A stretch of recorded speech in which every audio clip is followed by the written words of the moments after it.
Hello and welcome to tonight's My City Centre Facebook Live event. As you will see this evening, we are joined by two sign language interpreters, Kat and Abdul Karim, who will be assisting us with making the session as accessible as possible. This is the first time we've introduced this option on the Q&A session, and we're very glad to have them with us. We would also be interested to hear any feedback from those watching at home. As with all new things, we do try our best, but I'm sure there'll be things we can improve upon and a few things that could go wrong. So please let us know your thoughts by emailing your questions at york.gov.uk or adding a comment to the stream. So moving on, I'm Andy Kerr, Head of Regeneration at City of York Council and a York resident, and I'll be chairing tonight's event. We've got an exciting, knowledgeable and diverse panel representing different sectors and those that use our city centre, and we'll introduce them to you all shortly. But first, I wanted to set out what My City Centre is. It's a project that will use public and stakeholder engagement to shape long-term vision for York City Centre, responding to the challenges that have been affecting our high streets and, of course, the impact of COVID. Tonight's session is a key part of setting that vision. The first hour will take the form of a panel debate and to discuss the issues facing the city centre that have emerged through the public engagement we've been carrying out. And that'll be followed by a chance to respond to any questions that have been raised by people watching live in the comment box. So first, I'd like to ask each member of the panel to introduce themselves. So first of all, I'm going to go to Andrew. Thanks, Andy. I'll do my best to sound knowledgeable at some point tonight. My name is Andrew Lowson. I run the York BID, or Business Improvement District. We represent about 1,000 businesses within the city centre and do a variety of programmes from safe and secure, street cleanliness to events and festivals. So obviously, my city centre is of great interest to us as a BID, but also the businesses that we represent, because we have a big stake in how that city will evolve, and very, very glad to be part of the conversation. So thanks for the invite tonight. Thank you, Andrew. I'll move on to Emily. Hello, I'm Emily Pickard. I live in York with my husband and 2 children, and I run York Mumbler, which is a community-based parenting website with the aim of making life easier for parents in York. So I'm here to represent the families and the parents and to do what we can to make their lives easier to live in York with children. I'm a huge lover of the city, and thank you very much for asking me to be on the panel. Thank you, Emily. And I'll hand over to Rebecca. Hi, I'm Rebecca Hill. I am the chair of Indie York, which represents about, over 220 independent businesses in York. I've also got my own independent business, which is Galtree's Lodge Hotel and Forest Restaurant on Low Petergate, and I'm also a York resident. Brilliant, thank you, Rebecca. And I'll move on to Sam. Thanks, Andy. Yes, I'm Sam Leach. I'm 27. I live in Acomb, and I'm the director of Spark York, a community interest company based on Piccadilly that has tried to create a positive initiative on Piccadilly that aims to aid in the regeneration of that area through affordable spaces for startup businesses, social enterprises and community groups. And we've got 20 businesses here at Spark, from food and drink, retail, events, co-working, artists, even an urban farm, and all profits from Spark are reinvested. Brilliant, thank you, Sam. And finally, I will hand over to Steve. Thanks, Andy. I'm Steve Secker. I chair the Property Forum, which is a part of the Chamber of Commerce here in York. Away from the Chamber, my background is in retirement housing, and I have a portfolio of non-exec roles, which includes some housing associations. I actually chair York Housing, so got a real interest in the property side of things in York, and really enjoy visiting York. I live just outside York. Thanks, Steve. So a really broad range of skills and knowledge there. But I'm going to move us on because we want to get straight into the debate. There is lots and lots to discuss about the city centre. So let's jump straight in, and let's start with how our city centre was changing before COVID and what impact the pandemic has had on these changes. And I'm going to start with perhaps the obvious one, which is retail and shopping, which is one that comes up all the time. We've had a huge number of comments on the engagement work we've done to date, which often asks about the closure and disappearance of big high street shops and why that's happening, and what could be done to try and stop that, or can we stop that? I'm going to come to Andrew first because you've got a really strong overview of the retail sector through your bid membership. Could you maybe start and reflect on why this has been happening or why it has happened? Yeah, I mean, you could probably talk on this one for a good hour, I should think. And I mean, the first thing I'd say, it does quite frustrate me when you hear, people talk about the death of the high street, which is quite common in the media. I mean, the way I would say phrase it is, it's more about how the high street's evolving, and that's why it's important that we all, contribute, to conversations like this. I mean, in a nutshell, if you're doing a history lesson, I suppose if you look at modern high streets across the UK, they were actually set up for a different type of era, an era where people weren't as socially mobile. They did their shopping day in, day out in the city centre. Those times have changed because obviously we've all got cars. There's now out of town developments, and yet the floor print hasn't changed. So naturally, as things have evolved, and we know that people are now doing a lot more shopping online. I mean, before COVID, the numbers were 20-25%. I should think that's a lot higher now. The large retail floor prints, which come with big business rates, big rents, businesses can't afford those anymore. So naturally, this is why we're going through this evolving process. And what COVID has done is really the trends that were already happening 2 or 3 years ago, COVID has speeded that up. And there's pros and cons of that. I mean, the cons are obviously, we can all walk through our city and we can see, obviously places like Topshop, which, we'll all be disappointed to see big units like that not there anymore. However, there have been, I do think there'll be positives about this as well, because I think, it's almost like accelerating the conversations we have to have and the decisions that are having to be made about what we do with our high street. So, I think a few years ago, we were scratching our heads a bit. Now we're thinking, well, we've actually got to act. We haven't got any choice. I think looking at York in particular, I suppose one of the pros we've got over other cities, because like I say, it's a lot of the big retail which has really struggled. We do have a lot of independence. I mean, the reason Rebecca's here tonight from New York, because there's a very strong independent collective, a strong ethos there. So, I mean, just on this little section, I'll finish on that as the positive, because I think, because we've got a lot of those smaller units, etc., I think that is a real positive for the city, and we know where those are, your Goodrham Gates, your Stone Gates, Gilly Gates, great independent shops. I think people are really buying into that independent ethos.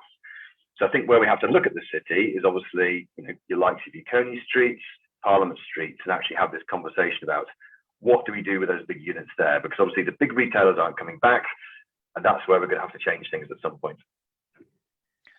Thanks, Andrew. And I think there's an important point, 2 points you raised there. And one was business rates and one was rents. And I think one of the things that comes out very often out the public was if rents were lower and if business rates were reduced, then that would mean we would have more vacancies. I mean, I think you're right to focus on the fact that York is doing very well comparatively. I think we've got about an 8% retail vacancy rate versus about 13% across the rest of the country.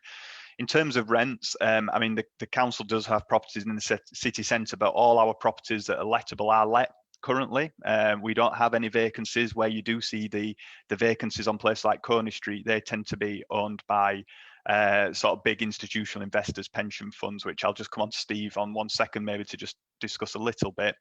But the other one then is business rates, and I think it's important to make clear that they're set by central government and we don't control them as a local authority. But then some of that money is spent locally, and it's what helps to fund public services. So we do have some flexibility around business rate relief for very small businesses, but we don't set business rates, so we can't just drop business rates to allow all those sort of shops which struggle to compete with the internet to work. So I think it's just important to make those points. Steve, could I just bring you in a bit there just to talk about rents and institutional investors and why that sometimes means that buildings sit empty?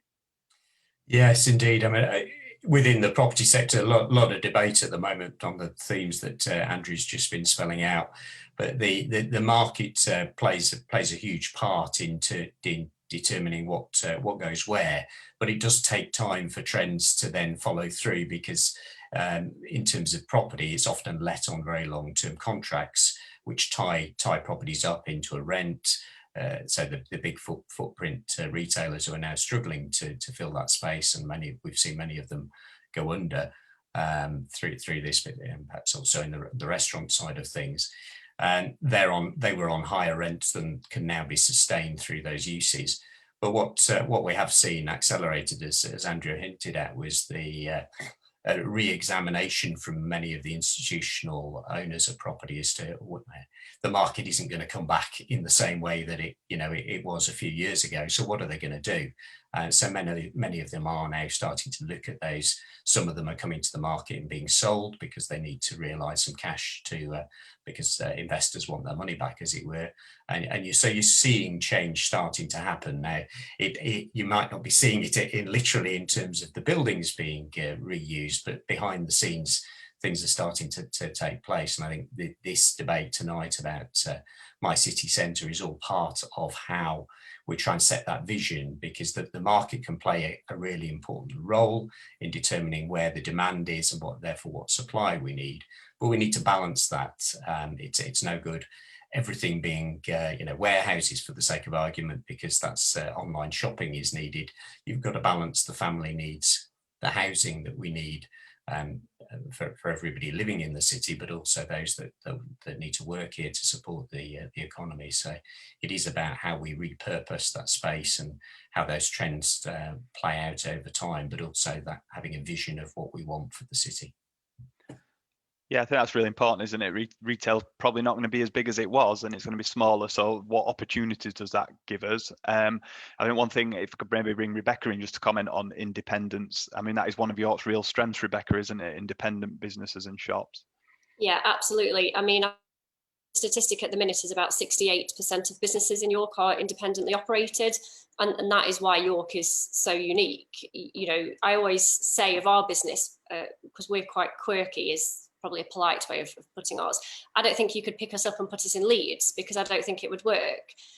Possibly the same with Spark, not to put words in anybody's mouth, but I think some of these businesses that are quite quirky, as my word is, just wouldn't work anywhere else. And it works in York because the whole of York has this feeling of being, eclectic and different, and there's so many different, places and things and areas that are all slightly different, that something will fit somewhere within York.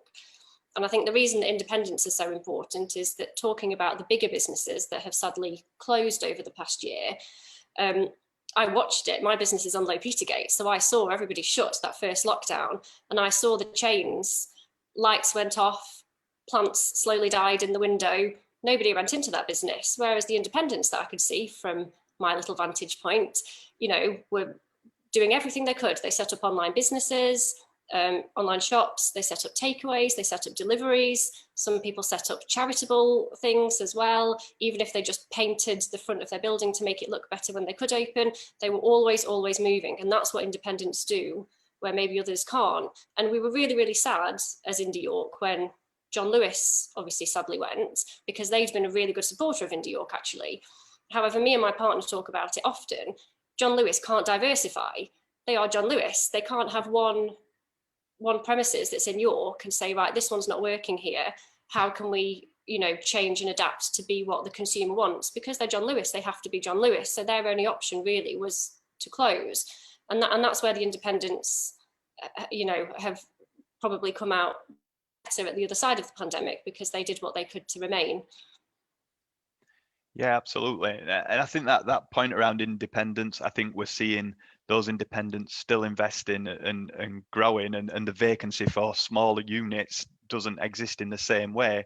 I think Steve touched on a point there around Coney Street, that I think pre-pandemic, we were looking at Coney Street and we thought Coney Street might be a really long, slow process of shops becoming vacant and those landlords not reassessing what the rents are. But actually the pandemic gives us that opportunity, don't they, where it is that sort of almost big bang moment where they are actually prepared to do that and try and change the stores which are more suitable for independents and others. I think that sort of brings us on to actually upper floors in a lot of these buildings, which another issue we know is that there's lots of vacant space above upper floors in buildings. There was a study done in 2013 that suggested there could be as many as 800 flats created in vacant spaces above shops. Steve, do you want to just talk a bit about that, about the historical values and how that's maybe changing with what we're seeing at the moment? Yeah, I mean, it feels like a great opportunity, but some of the challenges are around how you access those that space. And yeah, from a retail perspective, you want the front to be, it's your shop window. Literally, you want to maximise that space. So having entrances and doors and ways for people to get into possible flats above has been really challenging. But yeah, some of that is also hopefully may start to change, and particularly as if we can redevelop some of the bigger properties and redesign them with perhaps more sort of narrow streets, which are very common, of course, in York, the Ginnells, etc. You can open up more retail opportunities down the side, but also then provide opportunities to get access into the upper floors for accommodation. So I think there's no silver bullets with this area, but hopefully there can be some movement. But some of the other challenges we need to be aware of in the heritage context of York is the planning rules and regulations about what you can and can't do. And clearly it's important to get a balance right between preserving that heritage, but also allowing that evolution so that space can be used for where it can provide the best benefit for everybody in the city. Yeah, I think residential in the city centres, it's an area a lot of cities have seen real growth in, and they are trying to look at expanding that. I mean, York has got its own challenges. I think you spoke there about heritage and planning issues. I was involved in the White Swan project, which is above pavement vaults and the properties there, and it was challenging to do that scheme and lots of others. I think what are your thoughts around that, around how we need to try and think about how do we make it easier maybe to develop some of those upper floor spaces? Yeah, I mean, it's trying to get some flexibility in terms of the planning side of things and get that balance right. I think is one of the key aspects, and sometimes it's also a resource issue in terms of how many people are able to look at these things, and that's both on the council side of things, but also from developers having access to the right resource to be able to know what you can and can't do and how to make it work. And we've also got to look at climate change and how that's going to impact on the retrofit of buildings so that we can achieve the net carbon zero, which is a massive issue and really important that we get right. But it's also got costs associated with that, so you've got to factor that into development approaches and get the right answers if we can. So it's not an easy one to do. That's for absolutely sure. But perhaps an opportunity there, though. We know York's got huge housing demand and affordable housing. I don't know, Andrew or Rebecca, if one of you want to speak a bit about obviously the sectors that you represent, and obviously employment in those sectors is sometimes some of our lower wage economies. It's obviously really important we try and create new homes, and the city centre could be an opportunity for that. Yeah, I think I'd agree. It's something that we do need to look at. You were just saying yesterday that there's been a lot of focus on Cornwall in recent weeks in the news about the fact that people buying second homes there has made it very expensive. But because Cornwall have a big hospitality industry, they need workers, and those workers don't have the type of wages to afford the price of property down there. And York is very similar, and so I think it is a challenge. Our hospitality sector is large at the moment. It's going to get larger because that is what people come to York for, hospitality and leisure. Going back to actually what we were just talking about, retail, if you look at where retail has gone, it is being replaced by those areas of hospitality. So we need to make sure that we're thinking not just about the businesses, but the people who work within the businesses. So yes, I think when you look at some of these properties we have in the city, this space, how we actually divide that up is going to be, quite crucial that we actually have a larger master plan for this, because I think, Steve alluded to the fact that, I'm sure we still can have independent retail, smaller units on ground floor level, maybe a bit of flexible office space on the middle, and then, maybe flats on top. And there's lots of, buildings I can think of, in the city centre which lend themselves to that. But there's a lot of things that have to click together. And I think, even the affordability of the schemes. And this is where sometimes, you do have to look to see if there's grants or incentives to help developers do this, because developers themselves, let's face it, they want to make some money out of these. They don't do these things for free. But by the time they've purchased the land or the building, have to go through the various permissions, that's quite often why we see the price of flats being, some of the, what we might class as extortionate rates in the city, because actually for the developer to get anything at the end of it, this is the thing, it's all about the value of the property, and York is expensive. So that's one of the big challenges we have to look at. And I think I'll be right in saying, Steve will probably nod at this, there isn't a simple answer to this. If there was, I'm sure we'd be doing it. So that's why, again, these conversations are important. And, council can talk to, property developers, talk to businesses to understand or get a better feel for what that answer is. Yeah, I think you're right.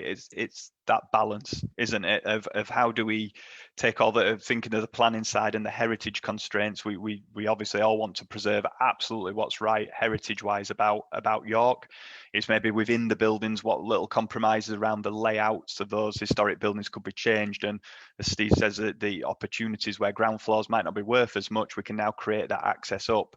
And if we can get people living in the city centre, then they're going to go and spend in places like the Independence that Rebecca represents, or spend time at Spark York and those other places to give us that vibrant city centre.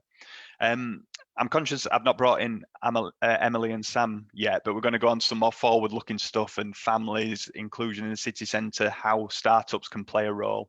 There's just one other element I wanted to touch on, maybe about what's been the challenge over a longer period of time around maybe a lack of city centre office, grade A office accommodation pre-pandemic, and whether we feel that's been affected now. And obviously I mean I've certainly been working from home for 14 months now, and how will we go back to normal? So if I maybe bring in Steve first just on that one, and we can have a just quick talk around offices.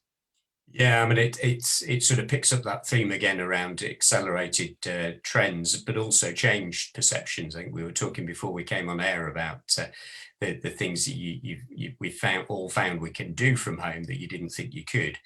I think what's going to be really interesting over the next few years, though, is how much of that sticks and how much reverts back to where things were. It probably won't go back to exactly how it was. But we are social animals as people. We like to meet up and network, and there's a lot of value in a work context from that. You think about people joining a new organisation. How do you learn the skills and the behaviours and the cultures that you need? I'm not saying it's impossible. It has been proven you can do it working remotely, but there's definitely something lacking, and mental health issues have also been widely cited. So, personal view is I don't think we'll see the death of the office. And if we look at the York market, there's a lot of demand for space, not just offices. Also, I would say it's business premises of all sorts, light industrial, distribution space, and offices. So we do need to plan how that can all work. And some of those uses clearly will be across the wider city centre than the wider city rather than in the city centre. But it all needs to form part of the plan, so that we provide. Particularly, I think one of the themes that's probably going to come out of the council's economic strategy is around better paying jobs and that sort of balance in the economy. So yeah, we do need some really good quality office space to attract the employers, whether it's the muted relocation of government, central government jobs, or other large employers like Hiscox came in the past. That grade A office space is still very much needed. Well, I always try and be positive about York, and we have huge advantages, don't we, in terms of that proximity to transport links. I guess office space may look different from what it currently does, but Andrew, do you just want to touch on that as well, because you'll have been talking to different sectors around how, because I think there's probably a feeling that there's maybe been an overstatement, as Steve said, as to the decline of demand for office. So working in the city centre is going to still be a really crucial part of our functioning city centre, isn't it? Yes, it is. I mean, I think just picking up on what Steve said there, the key word I think was people are social animals, and I think we've adapted to working at home because we've been forced to, and I think we'll all agree there's certain elements from remote working that we will keep because actually, there's certain meetings, I'm sure we'll all agree, by having it online, especially if you've got a lot of delegates, you can reduce your carbon footprint by doing that. So I think those type of things will stay, and probably rightly so. However, I think again, the death of the office has been completely been overhyped. I think also it's the ground. There's a few of the issues of or problems of people working from home coming out from HR issues to loneliness, lack of creativity, face-to-face meetings. That's how business is done. So people will want that back. And I suppose if you bring it back to city centres, and why I think York is very well suited to this is, again, look at how York has been evolving over the past few years. Look at how many cafes we have, nail bars, those kind of these are things that consumers want. These are why people like to work in city centres, live in city centres. And those trends have evolved over the past 20, 30 years.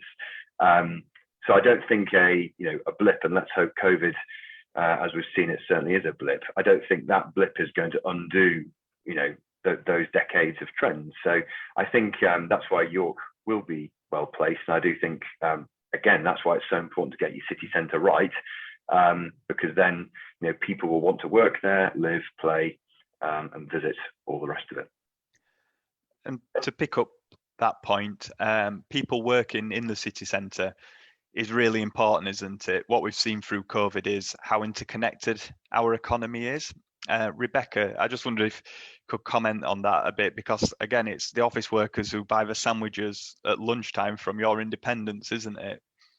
It is. And it's not even that, to be honest. We've seen it with the various reopenings, and I always get my dates wrong because it's been a really hectic 18 months or however long it's been. But after the first lockdown, when everyone started reopening and the retail opened first, again, we watched from our little vantage point on Low Petergate, and quite a lot of them chose not to reopen because they didn't want to reopen until all of the hospitality could reopen, because they didn't think that they'd necessarily get the footfall if people didn't have places that they could go for lunch or go to the toilet, which I know comes up all the time. So yeah, a lot of, we were all waiting for one another. We had a takeaway concept that we were going to do a little takeaway hatch out of our window that we didn't open until we thought retail was going to open, but then retail didn't open until hospitality opened fully.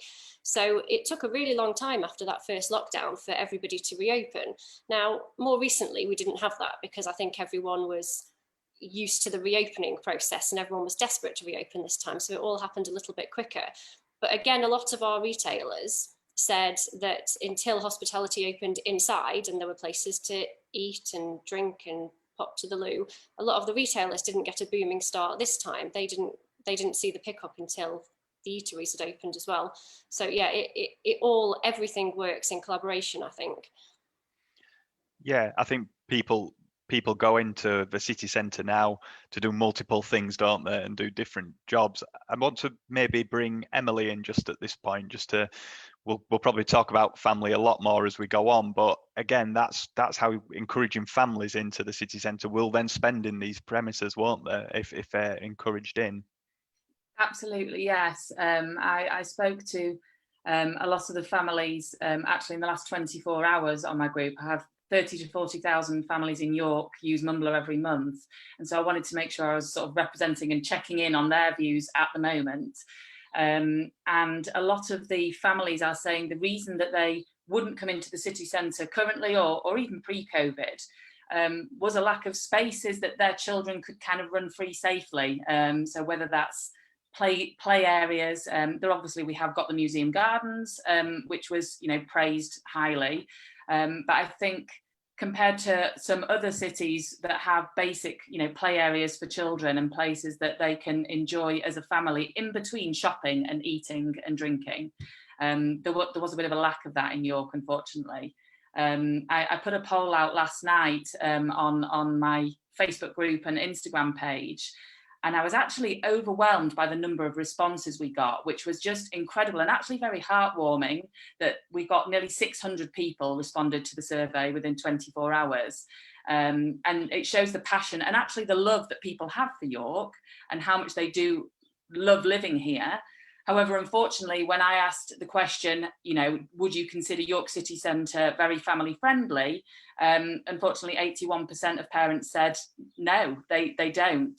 And one of the main reasons for that was lack of places to take your family and children to play. We do obviously have some amazing attractions in York in terms of York Museums Trust, and the new Hole in Wand came up as something that was really great and would attract people into the city centre. But there is a lack of, I suppose, more casual play areas, if you like. So soft play areas and outdoor, potentially covered areas like the likes of Designer Outlet have and Monk's Cross recently have introduced. So I think we do just need to make it a lot easier for families to come into the city centre in a very stress-free way. And if that was the case, yes, they would eat and drink and enjoy the city centre a lot more with their children.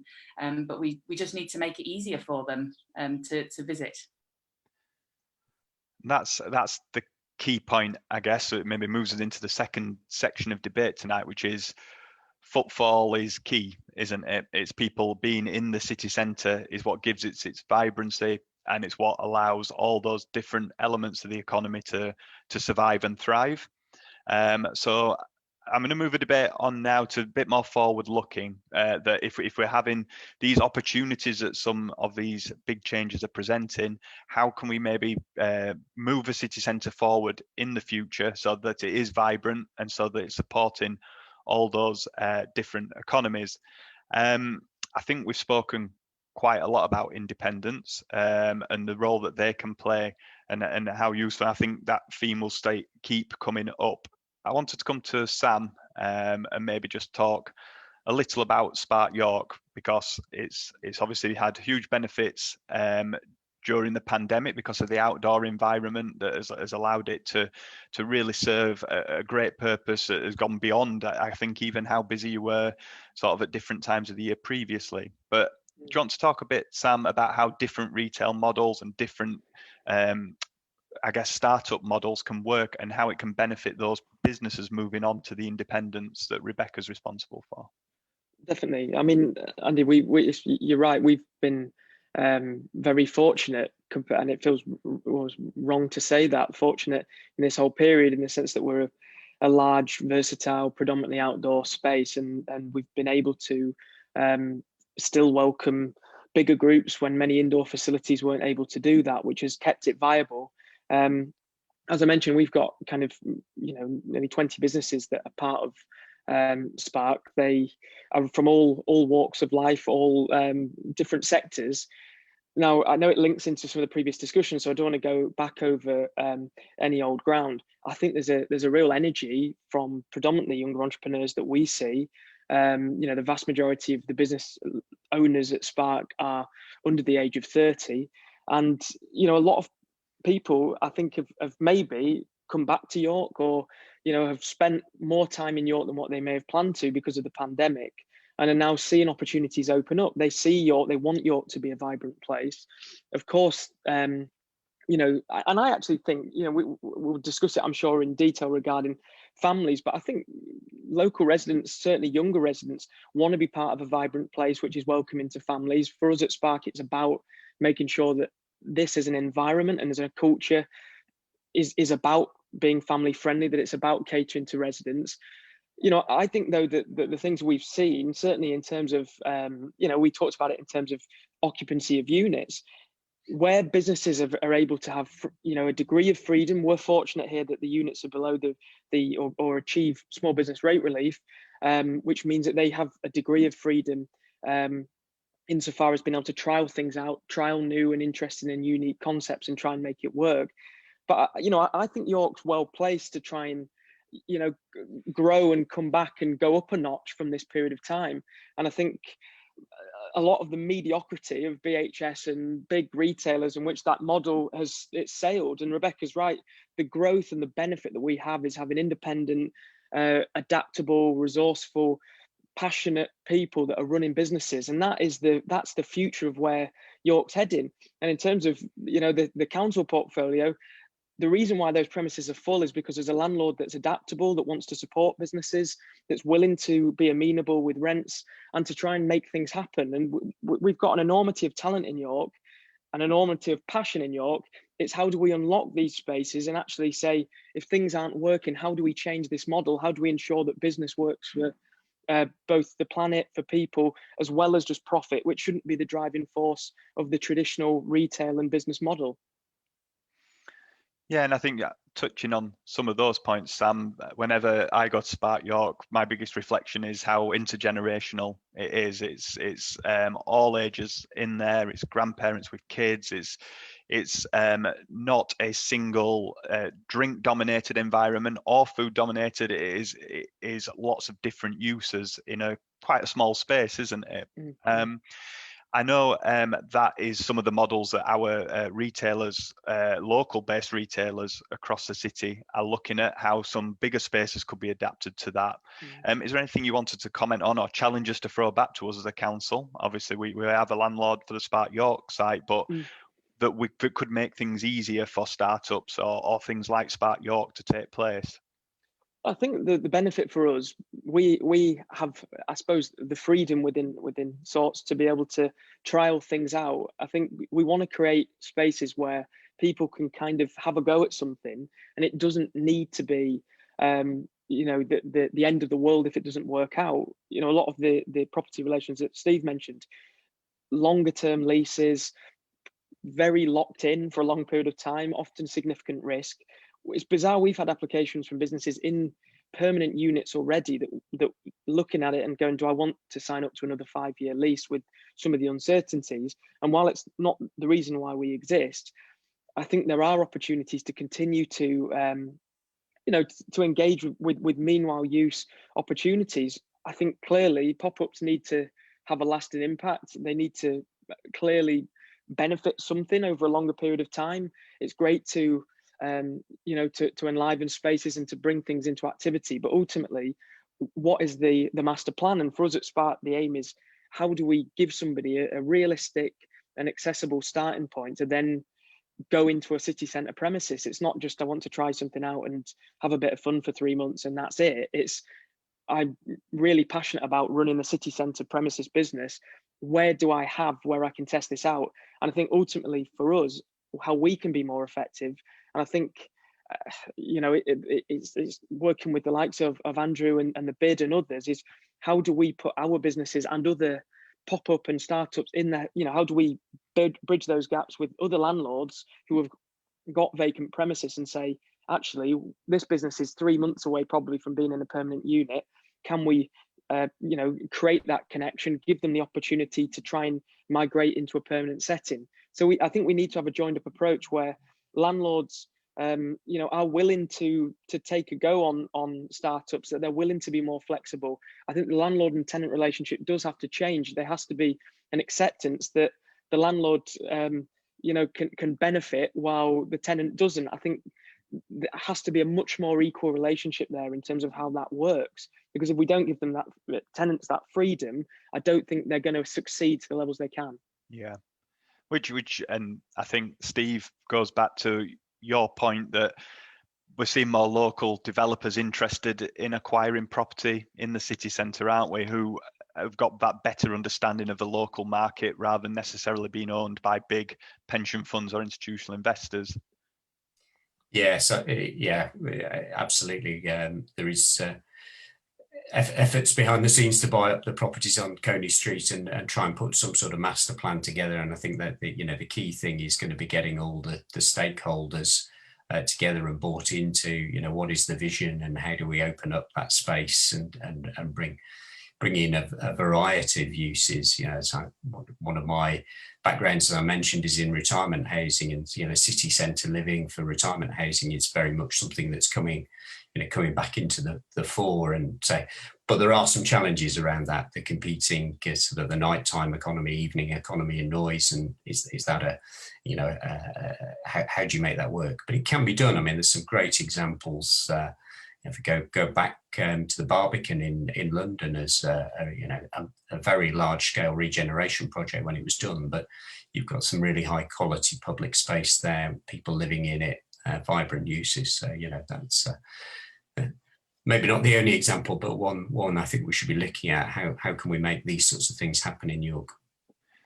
Yeah, and I'll just touch on a question that I know has been asked in the Facebook comments by Jonathan, asking around affordable housing or through housing associations. We do require new development to have a percentage of affordable housing, but one of the challenges we have is that the government introduced some planning permitted development rights, which meant office space, for example, could be converted to residential without any affordable housing requirement. So there are some challenges there that we can't control as a council, but we will always be looking to try and work with developers to make sure we've got those proportions of affordable housing in our schemes as well. So, okay, so just to sort of stay on this theme of how do we then attract more people into the city centre, I think I'd like to just touch on the early evening economy, as we call it, which I guess would characterise as getting people to come into the city centre after work, particularly if we do see more people working from home. How can we encourage people to finish work, pick up the kids from school, and maybe come into the city during that 5 to 7 o'clock period?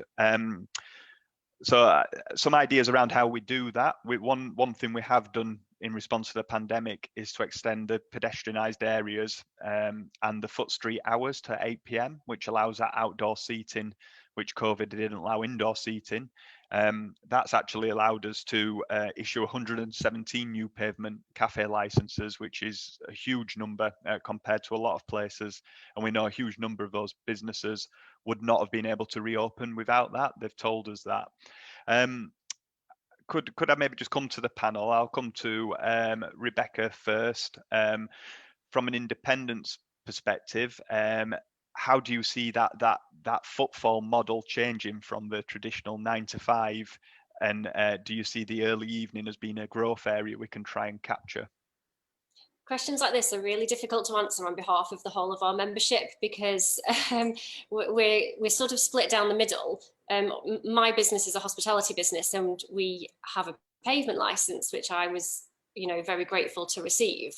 However, there are other members who maybe aren't as pleased that so many places have got pavement licenses. One of which I was speaking to today were people who've got the markets at the Shambles Market, because they say that it restricts access. It makes already quite narrow streets narrower, and they found that quite challenging. And it's really difficult to speak on behalf of all of the members, because some people love certain things and some people don't.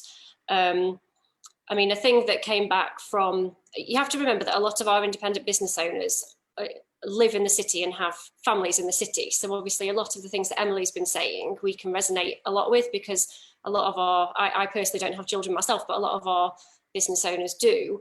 And they talk about, that they don't necessarily always come to the city with their children because it's not necessarily the most family friendly city.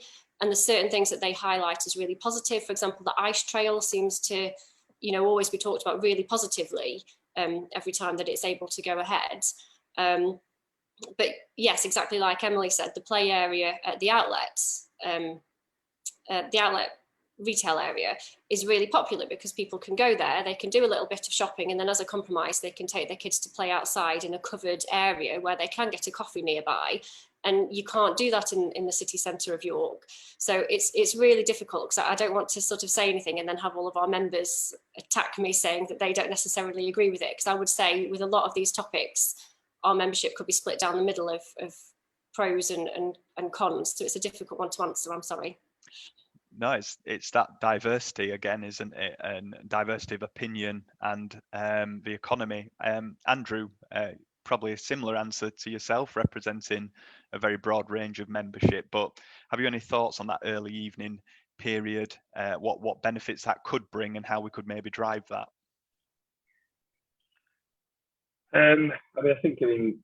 Yes. The bids tried to get involved in schemes to encourage more of the early evening economy.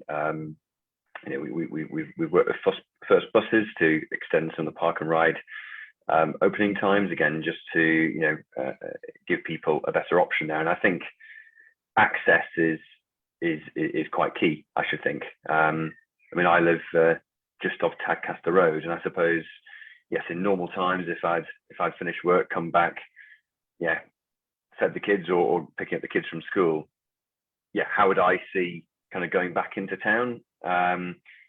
And this is for someone who obviously promotes it.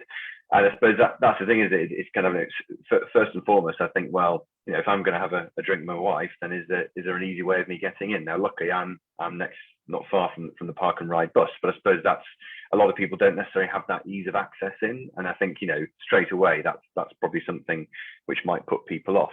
So I suppose it's interesting, isn't it, that, we're seeing, again, trials with the e-scooters and things like that. Maybe these more multi-uses as a way of doing it, or multi-use transport as a way of helping. I mean, I think you've also got to be realistic as well, that just because I don't want to be negative about the early economy, but I think you've got to be realistic as well, that sometimes people say, why can't we be like a Lisbon or a Venice? Well, I think any of us who've lived through Yorkshire winters know that al fresco dining for half the year doesn't work quite the same as it might do in Venice. So I think you've always got to be, look at the realities of where we live and our economy. And I think also, I mean, I've not necessarily got an answer for this, but when I've spoken to independents, especially retailers in the past, and I've talked about, do you think you could open, later into the evening, and work with hospitality that way? I've sometimes had a couple of short responses where they've said, Andrew, I work 7 days a week. I run the shop 9 to 5. I've got family at home. If you're asking me to open till 9 o'clock at night, that's a big ask. So I suppose that's one of the things where you look at, pros and cons of independence. That sometimes independence, it can be difficult sometimes, to kind of have that capacity to upscale, unless you've got that critical mass of people coming in. So without sitting on the fence, it is a difficult one to crack, if I'm being honest, that early evening economy. But I think, going back to, look at the positives of York, the fact that, as I've said, our hospitality sector is growing, and let's face it, a lot of people come in for that. I think that's probably needs to be one of the drivers, and things like, the York Restaurant Week that the bid runs and other incentives that go on. That's probably the way of trying to, encourage more people to come in to experience the city at that time of day. Yeah, there's just on that, and I might come back to Rebecca on this. There's been a question from Alex, who says he feels that the city centre closes down at 5 p.m. And it'd be really good if there was a retail offering into the evening. I think Andrew made that point around 9 to 5. That's when shops have traditionally opened.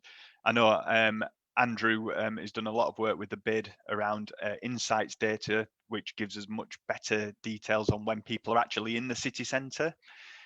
What appetite do you feel there is from independents to sort of change? Is that operating model changing, that shops won't be opening at 9 a.m.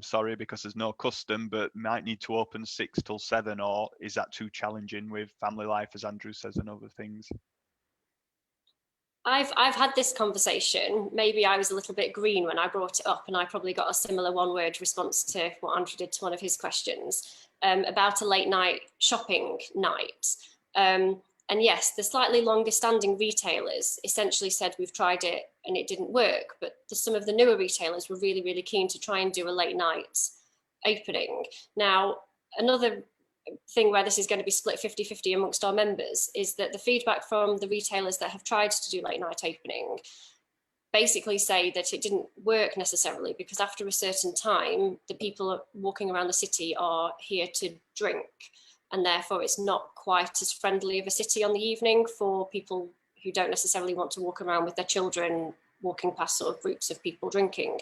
So that's been the feedback from our members, is why mostly they aren't all that keen on a late night shopping thing. But then we've got other members, probably a little bit like myself, and maybe even a little bit like Sam, who are actually the people who, maybe not the people who want to get drunk and rowdy, but the people who want to come into the city for a drink are actually, that's a large part of our business from a hospitality point of view. So yeah, we like welcoming people into the city who are going to have a good time. And again, there's a little bit of conflict there between how do we make everybody happy with that one. And I don't have an answer for that. Sam? Just to add to that slightly, I mean, when we opened back in 2018, we kind of opened at 8 a.m. All the way through to 11 p.m. and it was a long day. And we realised our footfall pre-midday, really, we have retailers here as well, and we realised that actually it wasn't really worth. Bizarrely, our peak times for footfall are between those early evening hours. It's between 6 till 8 p.m. when we find, certainly at the moment, when our queues, when we have specific and persistent queues, is between those hours, when we find that a lot of people are looking, and as you mentioned, of different demographics, different generations that do want to stay. And Andrew made the good point. If you end up going home straight away, the task of then coming straight back into town is harder and it's difficult and it seems a much bigger challenge. We said to our businesses, and we open now at midday at Spark, and we open, and there's mandatory hours for businesses to be open until 9 p.m. And we find that the retailers benefit from being able to kind of feel the flows of that footfall. And I absolutely accept that's not the same for everybody, certainly not more traditional retail in specific stores certainly outside of Spark. But we found that if people come in expecting they're going to grab some food or socialize or meet some friends or maybe have a drink, they're much more open to considering retail options. They see it as a mixed use facility where they get to do more than one thing, not just sit down and drink. And I think it's trying to create vibrancy. Ultimately, it's trying to make things happen, make it something where people want to be, where people want to stay beyond those hours. And as I say, our most viable time as a business is in that early evening slot. And I think it's a hard one. I see businesses close to us on Fossgate and others that seem to benefit, and we benefit from the footfall from those surrounding streets into the evening. So, the more that we can attract people to be here, because you're right, what we don't want is it to be a very heavy drinking, antisocial, negative atmosphere. We want to keep it family friendly. We want to set a positive culture for people to stay in the evening. And I think retail is an important part of that because it creates a very different atmosphere than just alcohol being on offer. Yeah, absolutely. Emily, if I could just sort of bring you in on that, to again think of a family angle around how we attract families into the city centre into the evening, and maybe I want to sort of move the conversation on as well onto events because I'm conscious of time we've got, and we're going to have some questions to answer as well. So, Emily, could you give us some thoughts? Yeah, I feel like we could potentially have a really golden opportunity at the moment because of a lot of parents are now, working from home and have a lot more flexibility in their work. I know even at my child's school, there's a lot of parents who weren't previously picking their children up from school because of after school clubs, etc., that now can because their work is more flexible than it was this time, a year or two ago. I think there is an opportunity actually to attract families in after school because the fact that it is quieter than the weekends is obviously a positive for families, and that there could be this area. Like I said, there's a huge passion for York amongst the parents that live here. There's a reason why they have chosen to bring their children up in this city because they love it. But one of the bits of feedback that we got about the city at the weekends and obviously later on in the evenings was around the busyness, obviously drinking and places that they didn't feel entirely safe bringing their children into. So I think this post-school opportunity is right for the picking, really. In fact, tomorrow I'm going into the city centre with my children, and we're going because we're visiting the Hole in Wand on Coppergate. So I think it's thinking about zones. I think Spark's a great example of a zone that you would take your children and you can do various things. Coppergate, area is another one. It has an attraction. There's shops there. I'll be dropping in to pick a few bits and bobs up while I'm there because we're all busy, and I try and tie that in with times that I'm in the city centre with my children. And then obviously we'll get a bite to eat and something to drink while we're in there. But we'll have left the city centre by 7 because the kids need to get to bed, hopefully not too far after that. And obviously, you know, I'm expecting, you know, the vibe probably will change around 7-8 o'clock. So I do think with some thought about, you know, how we can support the attractions, how maybe the attractions can give an offering for after school, and there are some basics as well, which I know come up a lot. Things like, you know, toilets and parking. You know, we've got to get those things right and available to make it accessible for families to get into York. Making sure that, you know, toilets, baby change facilities as well comes up a lot. They're the basics, but then ensuring that that we're thinking about the whole, like Rebecca was talking about before, the whole experience of an attraction to go to. We brought out a blog last year about how to use your city centre. We talked about, it was in the summer, we had said, here's places to get ice creams, here's some parks you can visit, a thing to do, a little treat to have, and make it into a bit of an outing. And I think, you know, after school would be an ideal time to do that. I think there's potential there. So one comment we get a lot is you were talking about attractions there and things that attract people in, and I know if when the Great Yorkshire Fringe was on or other events, I'll often go into the city centre as a resident to those things, but we often get a lot of comments that everything we do or so much of the things we do are aimed at tourists and tourism. Yeah. How do we get over that? Say, well, if these things are happening, how are they benefiting residents and things residents want, and how do we get residents to see those as things that are on their doorstep to access, do you think? Yeah, I think we've seen a lot of improvements over the last couple of years of the events that have been put up in York. So going back to the Coppergate example, the beach that was put in Coppergate was really well received by local residents. I honestly think it is about communicating it as an offering for the residents. You know, I hear about things via things like Visit York, which is obviously great, but obviously it's a tourism type place. And I think we need to use our, you know, locals like myself, York Mix, to make sure that it's being communicated that this is for residents. A lot of the things, you know, we're all people, you know, the people who are residents in York will be tourists elsewhere. So I think we need to really just talk directly to our residents and let them know that it is for them, and make sure that the events are accessible for them. So, for example, you know, things like a little incentive to help with things like parking or bus fares. I used my, I can't remember the name of it, but I remember looking on my app for the first bus, and we could use our whole family could get into York for £5 last week. Things like that, just making sure it's widely publicised through the channels that residents are using. Obviously, Mumbler being one example of that, and making sure that they're understanding it is for them. But yeah, I think we're great at events. The Ice Trail, you know, is a great example that residents do see as for them. We obviously have the Residents' Weekend as well, which I think is fantastic.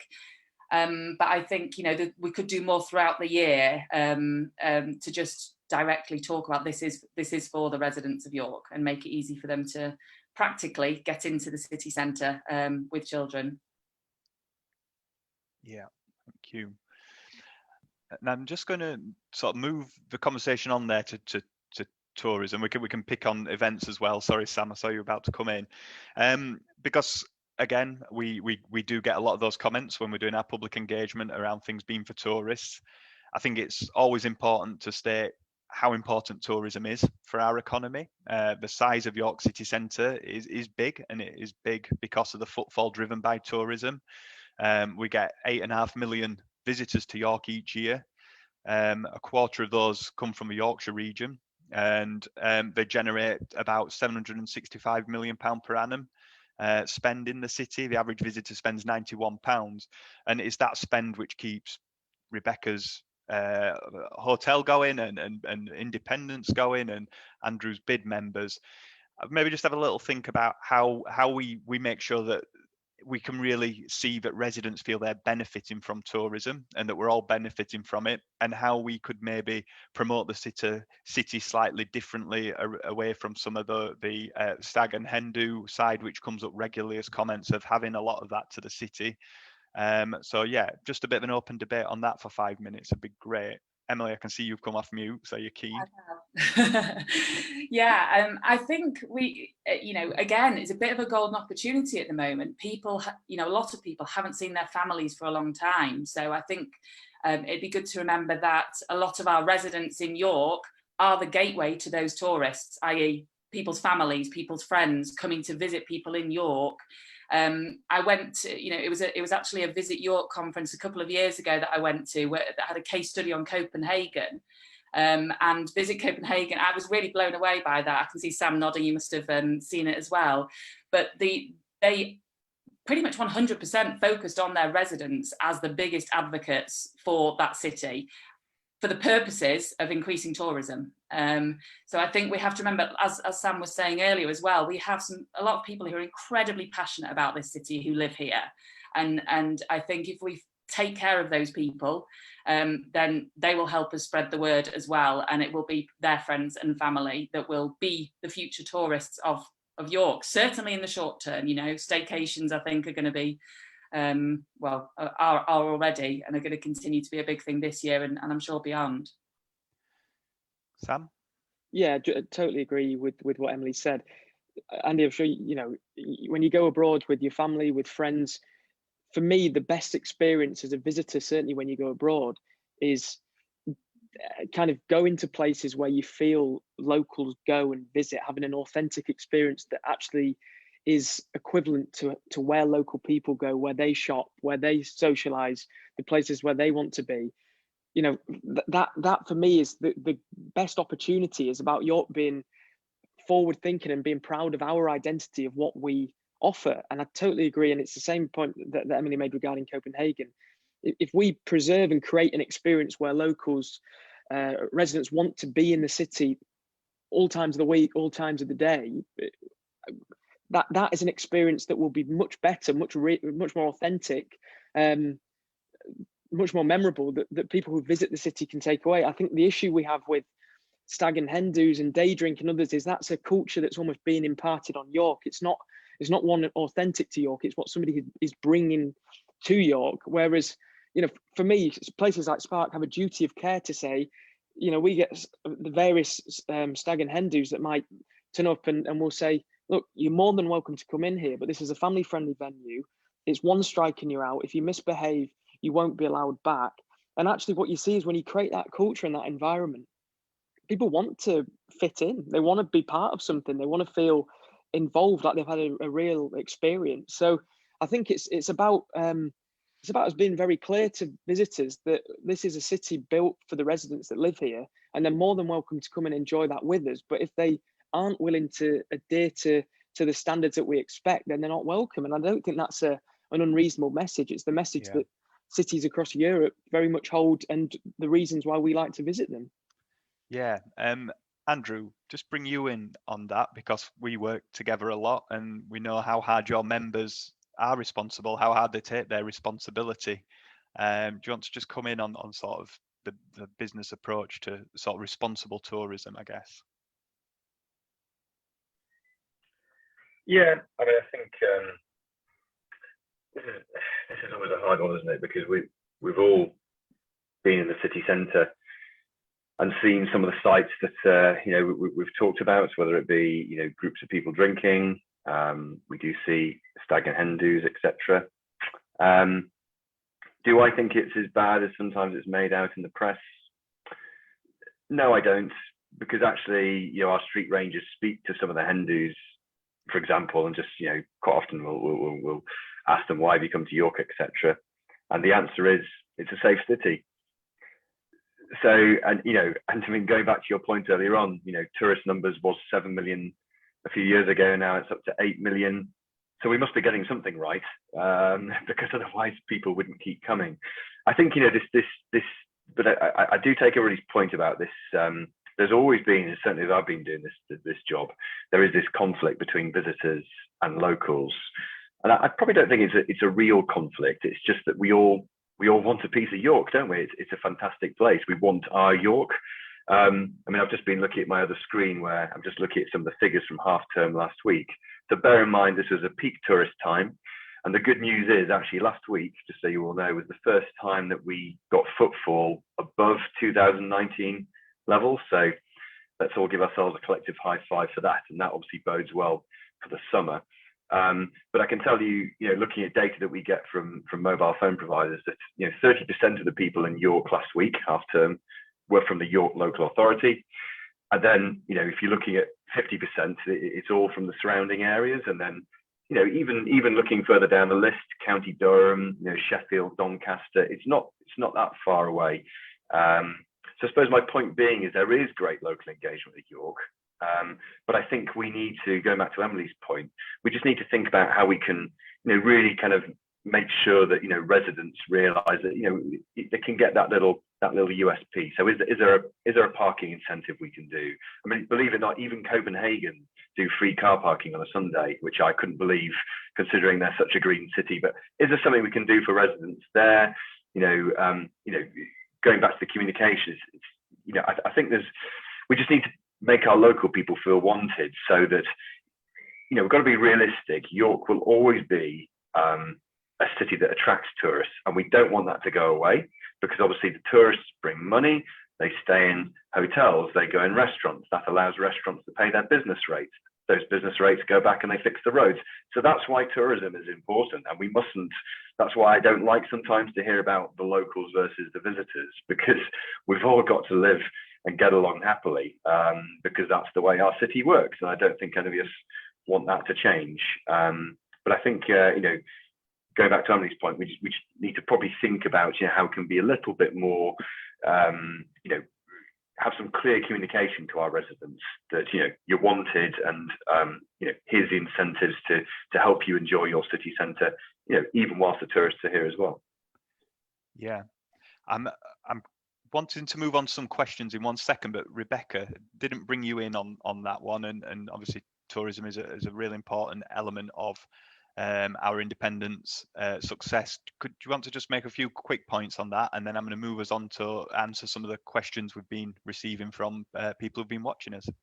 Yeah, I mean, a thing I always say, specifically talking about COVID and this sort of year or so that we've just been through, is that actually York's residents saved a lot of us independent businesses, because obviously when we had the tier system, they were the only people that could use us. And when all of our independents that I talk about set up their, food takeaway or click and collect services, it was only the residents that could use them. And from us personally, we've got Forest Restaurant, which, like I say, is on Low Petergate, and we were serving cups of tea out of a window just to keep going, really. We weren't making any money from it by any means. And it was all of the York residents who were popping by, I think because they felt sorry for us, to be honest, and they were buying a cup of tea and they were asking about us, and they said, we'll definitely be back when you properly open. And they have. So our business has seen quite a big shift from probably pre-COVID being predominantly tourist-led, and they want to come in quickly, they don't stay long, they're very price-driven. Whereas actually the residents, they come in, they'll stay a good few hours, they want a nice time, not a cheap time. They'll tell their friends who also live in York. So yeah, we've seen a big shift. So from an Indie York perspective, we made the decision quite early on that, right, Indie York was going to be for York residents now, because they were the only people using our businesses for that time. But it was a nice shift, even though it was forced by something horrible. It had a positive result. Yeah, absolutely. And the number of friends have said to me, I fell in love again with York over the last year, and still are going in. I certainly started doing my food shopping at Shambles Market, and have carried on doing that. So I think there has been that real re-engagement in the city for a lot of people. We want to keep going and harness that. Okay, I'm going to move through some of the questions that we've been receiving while we've been talking. So the first one is around transport, and we've one of the things we're very aware of, and in extending the Foot Street area, that broadly from all the engagement we've done has been very well received. As I said earlier, it has allowed numerous businesses to reopen with pavement cafe licenses, but we also know it's had an impact on people with blue badge holders who parked in some of those streets. So we've had a question about that. I think what I'll just say on that one is that we have got a separate two workshops next week on accessibility and access to the city centre, which will drop into the Facebook comment box. So we're continuing to engage with people, and we're undertaking a full review of access to the city centre to make sure that we can try and improve York's access as much as we can. I think the challenge with York has come out today. It's that competition for space in the city centre, and competition that everybody wants to access the city centre. So how do we manage those competing things? And we're really, really conscious of that, and making sure that we're creating the best disabled access that we possibly can from our sort of medieval city with lots of tight, narrow streets and cobbles, and how do we improve that? Parking prices, I think we've just touched on in that previous piece, that people need to be able to afford to be able to park in town for residents. I guess could ask a question just broadly. Anybody drop in here? Should we be drawing a distinction between tourists to the city and parking, and maybe residents, in how we look to charge for parking, or how we work things perhaps? I mean, the other thing I will say, because I did speak to one of the big retailers in town about that, and ironically, they'd said that they sometimes have comments because they see that there is the there is a price on some of the machines, isn't there? A price for locals or a York resident card compared to, and so actually people who came from further away had felt a little bit discriminated by that. So again, it's sometimes very difficult to get the balance right. I mean, I think, I do think, Andy, we've talked about this many times. I do think there needs to be, the business try to get more flexibility better technology in car parks, because then that allows you to do more flexible offers. So I think that is something, because, again, just giving something back, whether that be to locals or to everyone, something which is saying, have a couple of hours free on a certain time of day, etc. I think that is still possible, whilst at the same time allowing the council to make commercial income, which at the end of the day, they have to do from that. I mean, some retailers won't thank me for saying this, but there are other cities. I mean, Chester had actually tried a parking incentive where they gave free parking after 6 o'clock, but they actually cancelled that because there wasn't the take up there. So that is just one city, but that shows that just because you give free car parking doesn't necessarily mean you're going to get hordes of people in. And let's face it, we talk about the price of parking, but I remember when I used to be able to get a pint of bitter for £1.80 in the centre of York, and I certainly can't do that now. So my point being is the price of everything's gone up. Parking is just one of those things. So for me, again, it's all about this holistic, if you get the right offer in York, all the things we've been talking about, then I don't think people would actually worry too much about the price of parking, because if they're coming out as a happy customer, and if parking is a part of that, then so be it. So I think, again, this is why all these things we're talking about tonight, getting all that right is key. It's not going to be one single driver. Yeah. I won't dwell on it because of time, but I think that point around Chester's a good one, isn't it? People, you've got to attract people, and people will come if the things to attract them. Nobody will park for free if there's nothing going on in the city centre. So I guess the two go hand in hand, of having that vibrant city centre that draws people in. I'm just looking through the questions. So there's been lots of questions about tourism and events, and picking up on the stuff Emily was talking about, that the city centre doesn't have enough free things to do for families with children, indoor and outdoor. Emily, do you want to pick up just on that indoor one particularly? I know when weather is great, there's lots to do with my little one in York City Centre. When the weather's less great, it becomes more challenging perhaps. Yeah, absolutely. And I think it's becoming more and more challenging, really. There's, it's my job to find these things, and I spend a lot of time looking for free things to do in York for children and families. And, it's not a very long list, I have to say. We've got our libraries, which is fantastic. And, the two parks in the city centre, but neither, beautiful parks, but not, weren't created with families in mind in the first place, in terms of, play there and that kind of thing. And then indoor play, we did have, the Spurrier Gate Centre, but, I'm not exactly sure what's happening with that now. It was a small option. And talking about the passion, that people do have, the number of times I've seen on my chat group about people saying we would love a play cafe in York City Centre, I believe it would be so well used.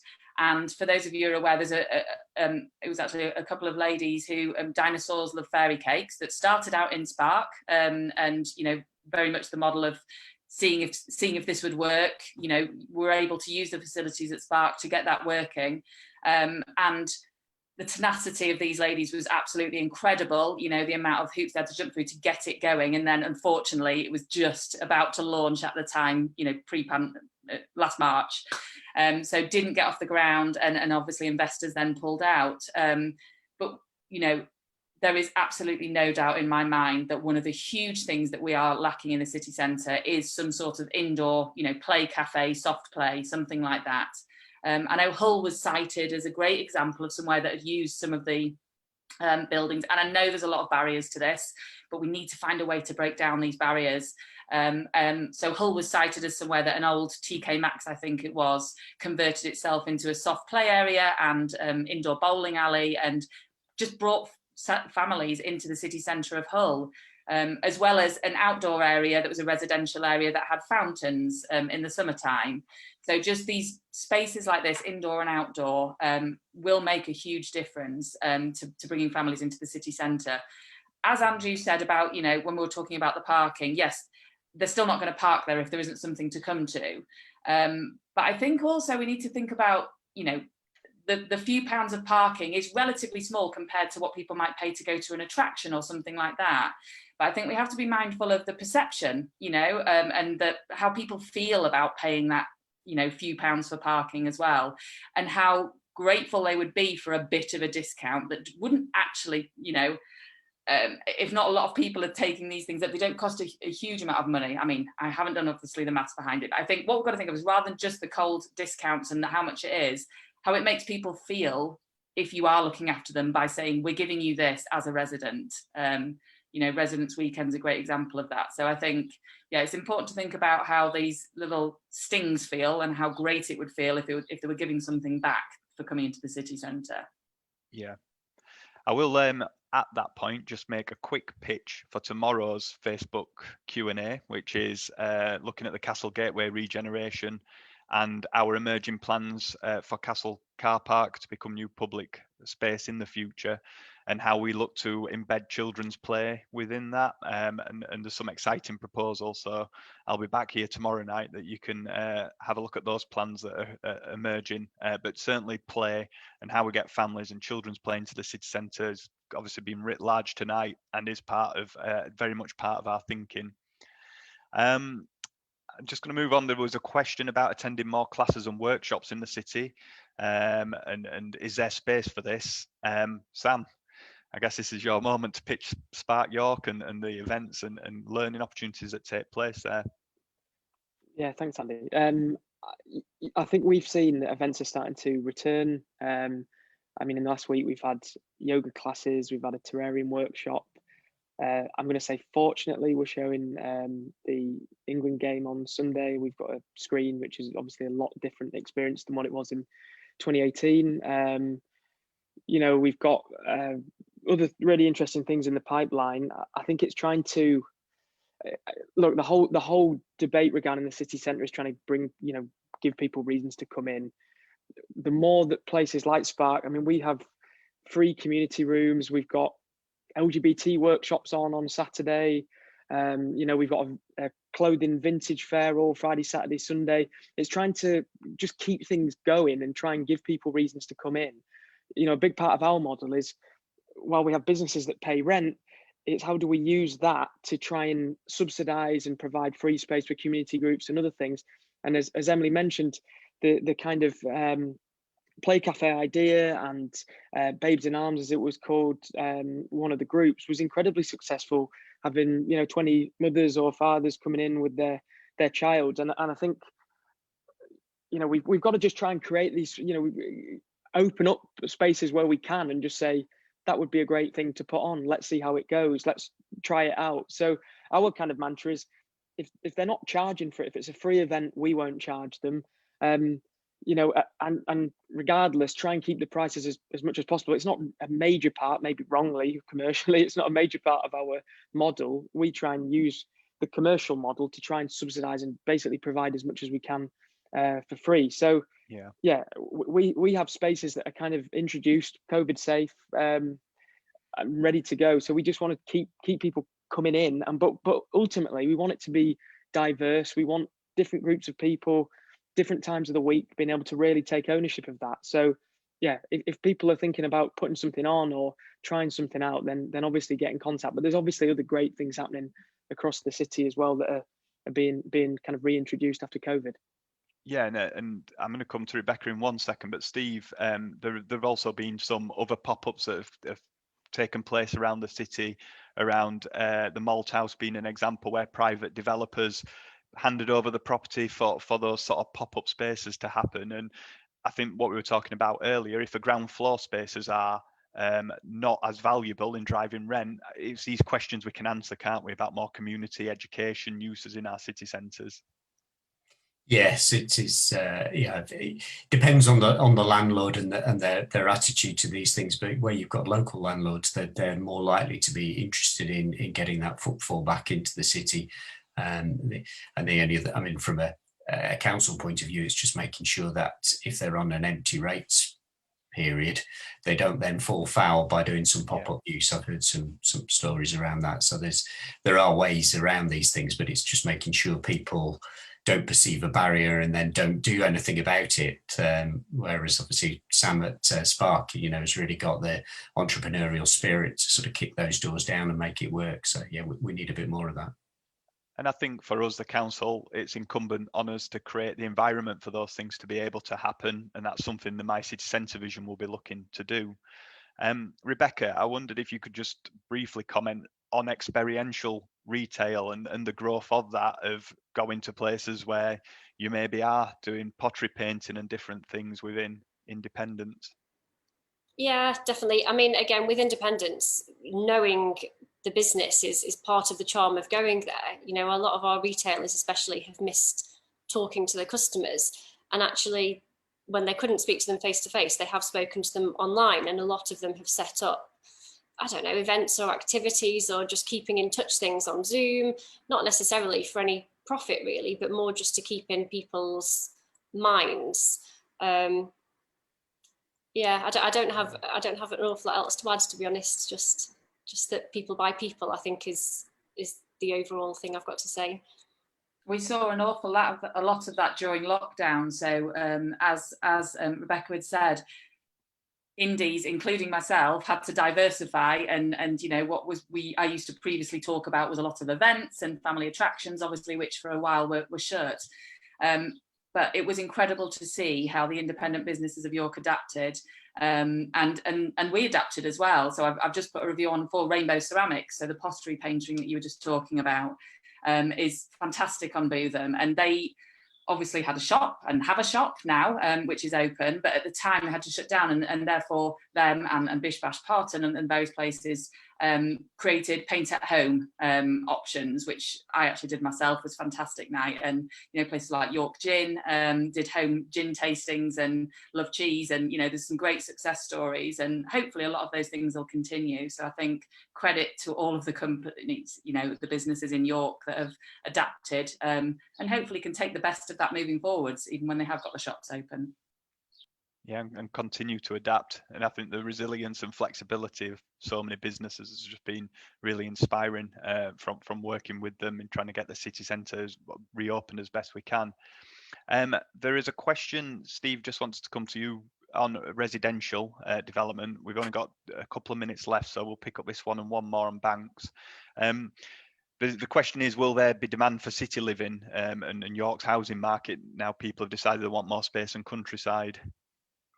Yeah, I certainly think the answer is yes in York. It may be a challenge in some of the bigger cities, London perhaps as an example, but York's scale and all the features and everything we've been referencing and all the discussions tonight mean it's somewhere absolutely where people will want to continue living. And as we touched on earlier, probably more trend towards city centre living there.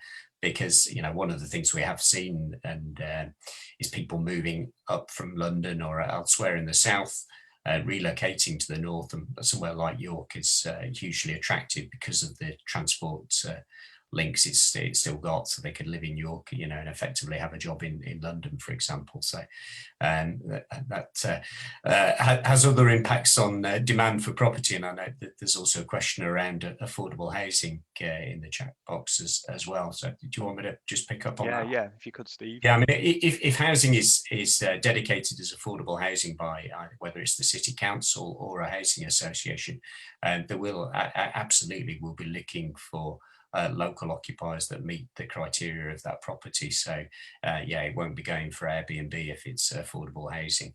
And a bit more difficult if it's market housing that's been sold to a private occupier to put restrictions on that. But there are some licensing schemes, which is probably more one for you, Andy. Yeah, it's questions of what we can do under planning law and legislation at a local level. And that's, again, some of the things we'll be thinking through in the My City Centre vision. The question about banks, I'll maybe come to Andrew on. The banks closing at a rate of knots. All people can do this. I mean, I think we talk a lot, Andrew, don't we, about services moving online, and there is only so much we can do. Services stay open if people are using them. I think a big point for me is, what are we going to do with those big buildings that might become available in city centres in the future, as banks maybe move to more smaller models and not have big bank vaults? Those properties might become available, and how do we support people online who aren't able to access digital services is probably a bigger issue, one we can't solve in the My City Centre piece, but a big one for society, because the pandemic's certainly shown that. Andrew, I maybe answered the question, but well, yeah, I mean, I think, yeah, just on that point, and I suppose actually just with a lot of things we've talked about tonight, I mean, we quite often want to control things, and we want to come up with solutions. A lot of the stuff we've been talking about tonight it's consumer driven. You know, I mean, going back to what we talk about retail, why has retail changed? Well, it's not because York's got it wrong, or it's the council fault, or the bid has been doing a bad job. We all internet shop. You know, yeah, I'm guilty of it. I'll hold my hand up. You know, and this is the thing. You know, so going back to the banks, why are they changing? Well, a lot of people have demanded services like, I want to be able to pay my check-in by an app. So banks have adapted to that. Then they don't need to have people in a bank actually, you know, taking those checks. Now, I do take the point that there's accessibility issues there. And just on banks, I mean, I do know that some banks do still have a model where they see the branch as quite a hub. I mean, Metro Bank were talking to us about the possibility of coming to York. I mean, again, this was pre-COVID, and they're all about almost like having a business hub. They have, you know, full enough flexible working space. So I do think, you know, we will still have offers like that, but you know, yeah, at the end of the day, the high street is adapting to consumer needs, and we as cities need to, you know, look at those trends and adapt, you know, to make sure we get the right mix ourselves. And again, in the background, support people wherever we possibly can then who are disadvantaged by that. And I think going back to that, and again, we're blue badge parking and other things, it's making sure that we continue to work with different groups who are disadvantaged by a lot of these rapid changes that are affecting our city centre, to make sure they're supported through that. Well, just a final thing on that, because I've seen a few comments, you know, from you know, some of the people pointing out accessibility issues, and as businesses, I just want to say, yes, I know the city centre has adapted, you know, to COVID. Foot Street cafes has caused some issues there. I just, you know, ask for those communities to, you know, please, you know, bear with the businesses, because some of them have had to do that quite quickly, obviously to survive. But we still do very much welcome, you know, the disabled community in, because I've seen studies which shows the value of the pound and the spend, and they're very much wanted in the city centre, which is why we need to get the right mix. Yeah, absolutely. Right. Well, we have unfortunately run out of time. Firstly, could I say a massive thank you to all our panel members for both their time and their insight. It's been a really helpful debate, which will help us shape the ongoing public engagement that we'll be undertaking the next couple of weeks. And the issues discussed will go on to inform the vision. We'll be continuing to test it with obviously all our stakeholders and the public. Many thanks as well to our two interpreters this evening, Kat and Abdul Karim, who have done an amazing job, especially keeping up with the pace we were sometimes talking at. We were trying to slow down. As we mentioned earlier, we're currently exploring ways to make our session as accessible as possible, and we'd love to hear your feedback and thoughts. And you can let us know what you think by commenting on this stream or email us at yorkquestions@york.gov.uk. We hope tonight's been interesting for those watching, and we'd be hugely grateful if people could continue to be involved. You can comment and engage on My City Centre social media accounts. You can fill in our online questionnaire and interactive map on the council's website, and those details should be in the comments box. This feedback will help us to draft that vision, and we'll be testing that and refining it with the public over the summer before we agree it and put it into place and start to drive some of the changes. So thank you once again, and everybody have a great evening.